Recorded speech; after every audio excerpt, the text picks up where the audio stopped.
Et aujourd'hui, il va nous emmener avec des vues aériennes tout à fait stupéfiantes. Oui, À force de paramoteur. Mais qu'est-ce donc? absolument, parce que chaque jour, nous débutons cette émission par des images absolument sublimes de drones. Parce que vu d'en haut, une ville, c'est souvent, voire toujours, plus beau. À Rouen, c'est peut-être encore plus vrai qu'ailleurs, parce que la ville ne manque pas de points hauts. Avec 100 clochers, il y a donc 100 points hauts desquels on peut observer la magnificence de cette cité, que ce soit les maisons à pans de bois, les ruelles, les grands édifices, ils sont partout. Alors je vous propose de prendre de la hauteur pour découvrir Rouen d'en haut. À une trentaine de kilomètres de Rouen, dans un champ, contrairement aux apparences, cet homme ne danse pas pour que la pluie tombe. Il cherche le vent. Car dans un instant, Jérôme, photographe aérien, va s'envoler au-dessus de ces terres normandes dans un drôle d'engin, un paramoteur. Voilà, c'est le moment où on va partir, c'est le moment où je vais enfin pouvoir prendre les airs et puis aller découvrir un peu ces petits bras de Seine, un peu dans la brume aujourd'hui, mais ça va être sympa quand même. Je pense que ça devrait faire quand même de jolies images un peu différentes. Donc là, ouais, je suis content d'y aller. C'est parti. Appareil photo bien attaché, Jérôme décolle pour capter la beauté des terres verdoyantes de son enfance.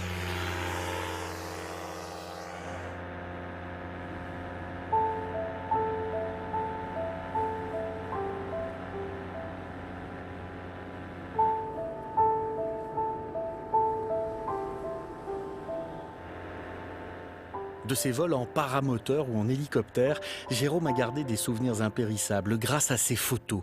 Parmi ses plus beaux clichés figurent des images exceptionnelles de la ville de Rouen.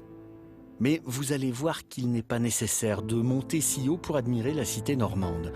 Tant ces célèbres bâtiments offrent par leur dimension une perspective unique sur la cité.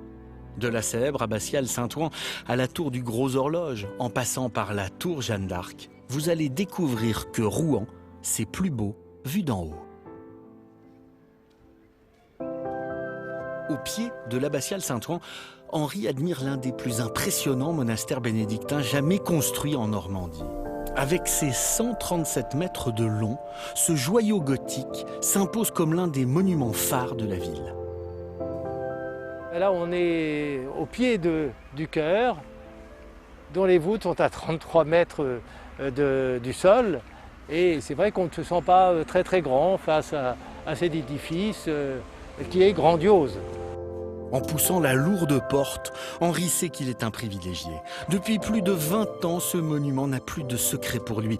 D'ailleurs, il fait partie des rares à pouvoir le découvrir de l'intérieur et s'attaquer à ces centaines de marches qui mènent vers ses hauteurs. Ces bâtisseurs n'avaient qu'une seule folie, construire l'une des tours les plus hautes de la ville.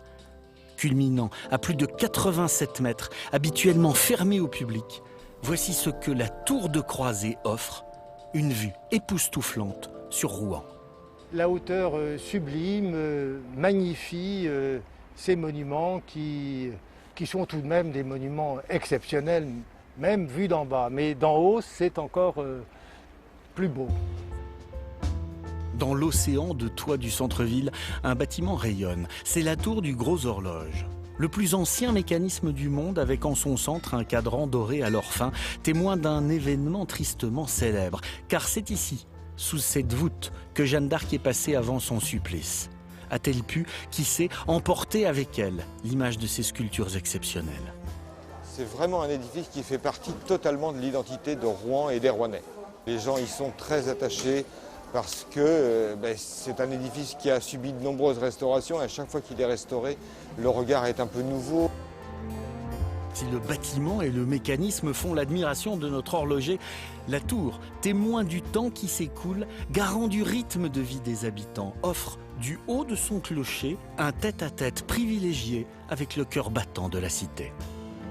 Quand on arrive là au sommet du Gros Horloge, en fait, on se trouve très récompensé de l'effort qu'on a fourni d'abord pour y monter, parce que c'est assez haut. Et on a donc une vue extraordinaire sur la cathédrale et Saint-Maclou à Collet. Et puis, là encore, je dirais, cette vie permanente de la rue du Gros Horloge, où on voit les passants, on les entend d'ici, on entend l'activité de la ville.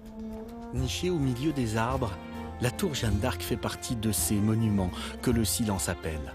Car c'est dans ce donjon, haut de plus de 33 mètres, qu'a eu lieu le procès de la célèbre Pucelle. Un lieu rempli d'histoire et d'émotions pour Agnès, passionnée par l'édifice.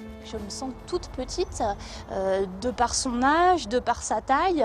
Elle est vraiment très très impressionnante. Très impressionnante aussi avec ce volume, avec cette épaisseur des murs. Et à l'heure où les gargouilles prennent vie et deviennent les gardiens de la nuit rouennaise, de jour comme de nuit, une chose est sûre, Rouen c'est encore plus beau, vu d'en haut. Qu'est-ce que c'est beau. Mais quelle ville magnifique, quoi, vraiment. Et c'est beau vu d'en haut, mais c'est beau aussi une ville la nuit. Et tout ce joli, ça me rappelle Boranger, évidemment. Absolument. Tout ce maillage urbain plein de charme de la ville de Rouen, il faut se souvenir qu'il a failli disparaître. Il a failli disparaître au milieu du XVIIIe siècle, lorsqu'un architecte du roi a décidé d'établir un plan parce qu'il considérait que la ville avait été construite un peu par des barbares. Et donc, il a voulu ouvrir toute une grande avenue à partir de la rue du Gros Horloge, qui est juste à côté de nous, direction l'Hôtel-Dieu, une espèce de grande perspective où il fallait déplacer le Gros Horloge, il fallait refaire la place du Vieux Marché, il fallait mettre à la place de l'emplacement où Jeanne d'Arc a été brûlée, on mettait une statue de Louis XV sur un bouclier. Dieu merci, la barbarie a toujours pignon sur rue ici et c'est resté en l'état. Et si on l'a préservée, cette ville, c'est aussi parce qu'il y a des gens qui préservent ce patrimoine. Et je voudrais rendre hommage maintenant à une association qui préserve justement le patrimoine social et industriel de Rouen, le Centre d'histoire sociale de Rouen, qui préserve tout ce patrimoine industriel de la région. Que ce soit des machines à vapeur qui font l'admiration de ces jeunes enfants, que ce soit des imprimeries également qui font découvrir à ces jeunes justement que l'imprimerie, ça n'est pas seulement une feuille qui rentre d'un côté dans une machine électrique et qui ressort de l'autre côté, que ce soit la forge et ce métier du feu, que ce soit également les fours à pain traditionnels, tout cela fait œuvre du travail d'une association qui entretient toutes ces machines anciennes, qui les restaure. Et Sylvain Angélart, le président de cette association, organise nombre d'événements dans ce lieu, que ce soit la fête des forgerons, la fête des imprimeurs, la journée des boulangers également, où ils font des brioches artisanales devant les enfants, où ils les font évidemment déguster. Le site, il accueille 13 000 personnes chaque année, dont nombre de scolaires qui viennent pour ces visites pédagogiques pour découvrir l'histoire industrielle de la Seine-Maritime.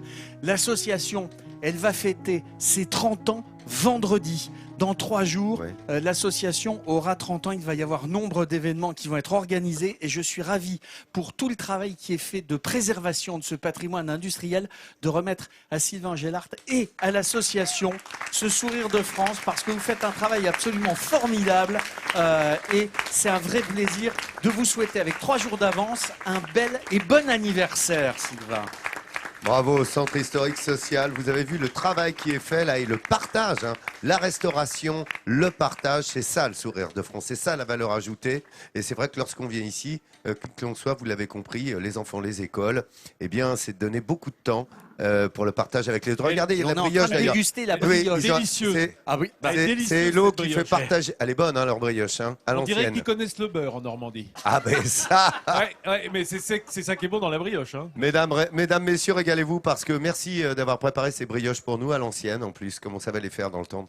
Voilà, c'est la haute pâtisserie, la boulangerie comme il le faut. Merci en tous les cas à vous, monsieur. Tiens, on va... T'as vu qu'il y a Gilbert